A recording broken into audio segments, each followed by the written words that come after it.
दोस्तों, यह बात 100% सत्य है कि कोई भी व्यक्ति गरीब नहीं होता। उसकी सोच ही उसे गरीब कर देती है।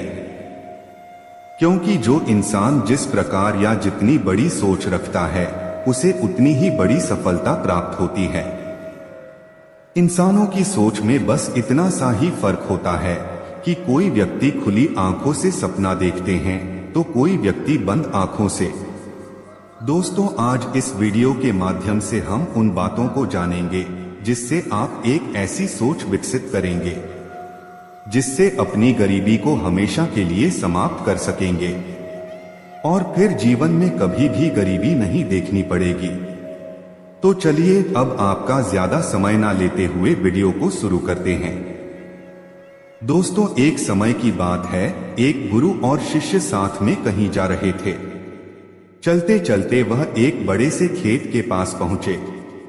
उन दोनों को प्यास सताने लगी तो उन्हें खेतों के बीचों बीच एक टूटा फूटा घर दिखाई देता है।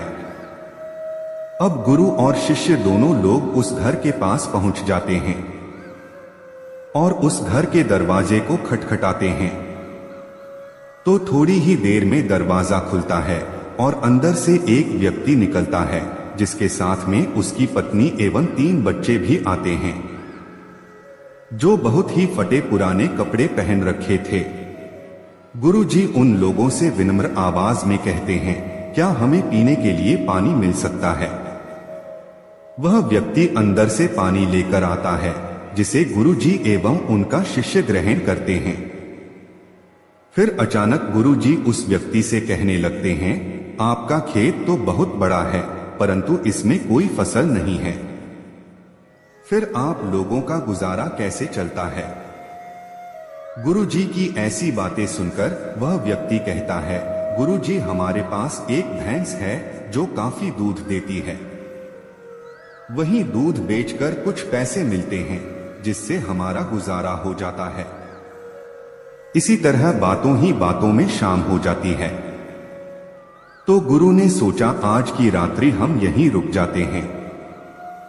इसके बाद गुरुजी उस व्यक्ति से रुकने की अनुमति मांगते हैं। वह व्यक्ति अनुमति दे देता है और गुरुजी वहीं रुक जाते हैं।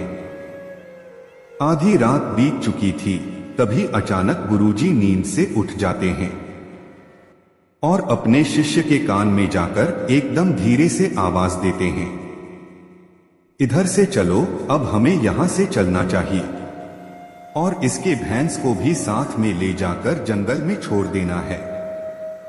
गुरुजी की ऐसी बातों को सुनकर थोड़े समय के लिए शिष्य को विश्वास नहीं हो पा रहा था, क्योंकि ये वही गुरु हैं जो इतना ज्ञान दिया करते थे, परंतु आज पहली बार किसी के साथ गलत करने के लिए बोल रहे थे। लेकिन शिष्य गुरु की बात को टाल भी नहीं सकता था। आखिर वह गुरु और शिष्य जंगल की तरफ उस भैंस को लेकर निकल पड़ते हैं और उस भैंस को जंगल में ले जाकर ऐसी जगह में छोड़ देते हैं जहां से उसका वापस आना बहुत मुश्किल था। इसके बाद वह गुरु और शिष्य वहां से चले जाते हैं, परंतु शिष्य के मन में यह बात हमेशा ही खटकती रहती थी। लगभग 10 वर्ष गुजर जाने के बाद शिष्य ही एक बड़ा गुरु बनता है। तो उसके मन में विचार आता है कि क्यों न उस व्यक्ति से मिला जाए जिसकी भैंस जंगल में छोड़े थे और उसकी कुछ आर्थिक मदद ही कर देंगे ताकि उसकी आगे की जिंदगी खुशहाल हो सके। इसी विचार से वह निकल पड़ा और कुछ ही समय में उस व्यक्ति के पास पहुंच गया।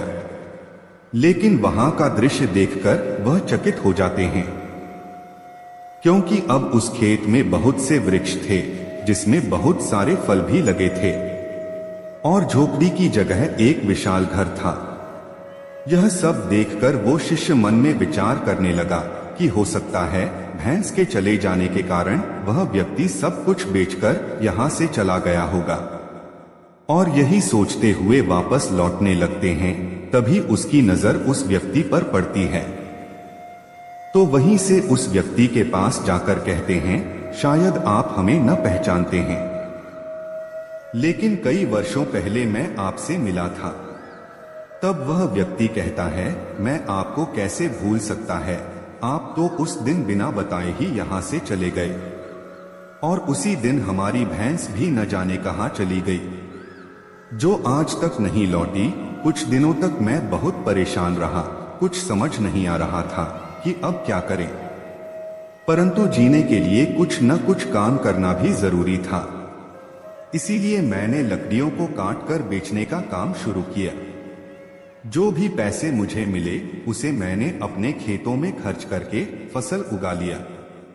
फसल बहुत अच्छी हुई, जिसे मैंने फलों का एक बगीचा लगवा दिया, जिस बगीचे में बहुत अच्छे फल लगे और आज मैं शहर का फल बेचने वाला सबसे बड़ा व्यापारी हो गया।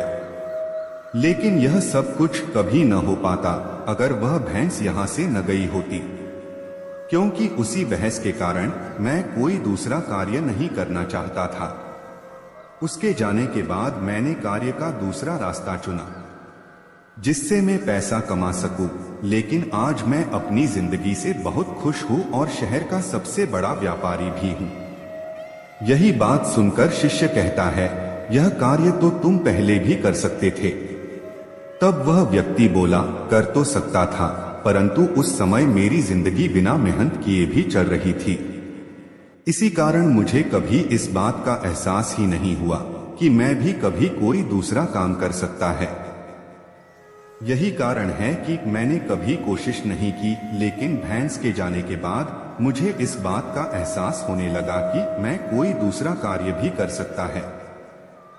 और मैंने उसी समय यह दृढ़ निश्चय किया कि अब अपनी जिंदगी में जो कुछ भी करूंगा अपने दम पर करूंगा, और इसी संकल्प की वजह से आज इस मुकाम पर पहुंचा है। दोस्तों, इस कहानी को सुनकर इस बात को सोचना चाहिए कि कहीं आपके भी जीवन में कोई रुकावट नहीं है, और अगर कोई रुकावट है तो उससे आगे बढ़ने का प्रयास कीजिए। जो आपके पास है उसे खोने का भय मत करो, क्योंकि आपके पास खोने को बहुत कम है, लेकिन कामयाबी के बाद पूरी दुनिया प्राप्त करना भी आपके पास है।